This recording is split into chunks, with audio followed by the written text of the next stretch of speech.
I welcome you to another video in the 100 Film Project.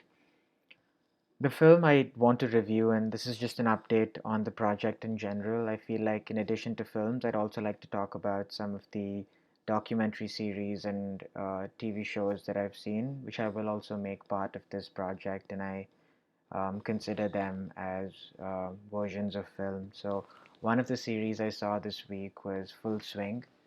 It's a documentary that follows the lives of professional golfers on the Professional Golf Association's tour, and there are 8 episodes on the in this series. And I think what the show showed me was that, firstly, it taught me a lot about golf. The basic objective in golf is to get the ball or the golf ball into a hole, and you're trying to get it in as few holes as possible.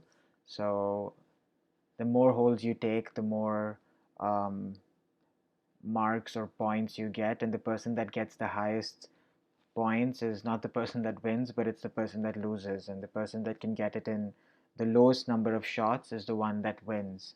So, yeah, and each hole has a par. So, what do they mean by a par? It's basically the number of shots that is needed to get to that hole on an average. And if you get it one shot before that, it's called a birdie. And if it's one shot after that, it's called a bogey.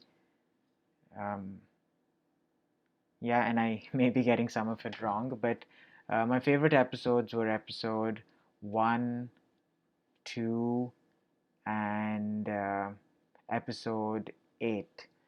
In episode 1, they spoke about the rivalry between two upcoming players, Justin Thomas and Jordan Spieth, and how both of them were looked at as upcoming players that had a lot of potential, and they both grew up playing golf together in the US. They're American, and I think a lot of the episodes also move around in the vein of other Netflix sports documentaries, um, big sort of tournaments.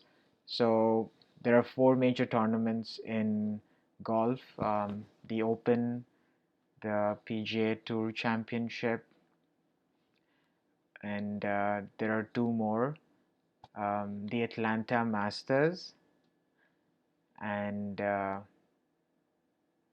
the US Open. So each of these championships is considered like a big tournament to win, but there are other tournaments as well. And I think in the first episode it was about the Atlanta Masters and how these two players were working up to win in that.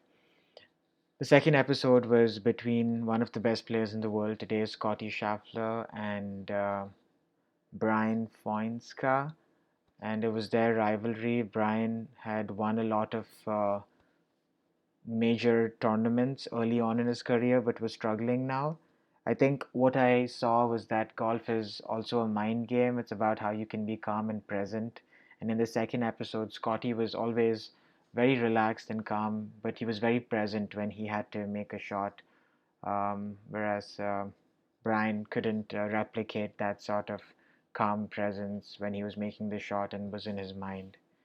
And I think one of the things the show also delved into was this tension between the PGA Tour and this new championship called the Live, which a lot of more recent golfers may be moving towards for very lucrative contracts. So it's also interesting to see how business can define um, sporting relationships, and how that can influence like decisions of athletes as well, because they do have very short careers and they have to maximize their effort in those short careers.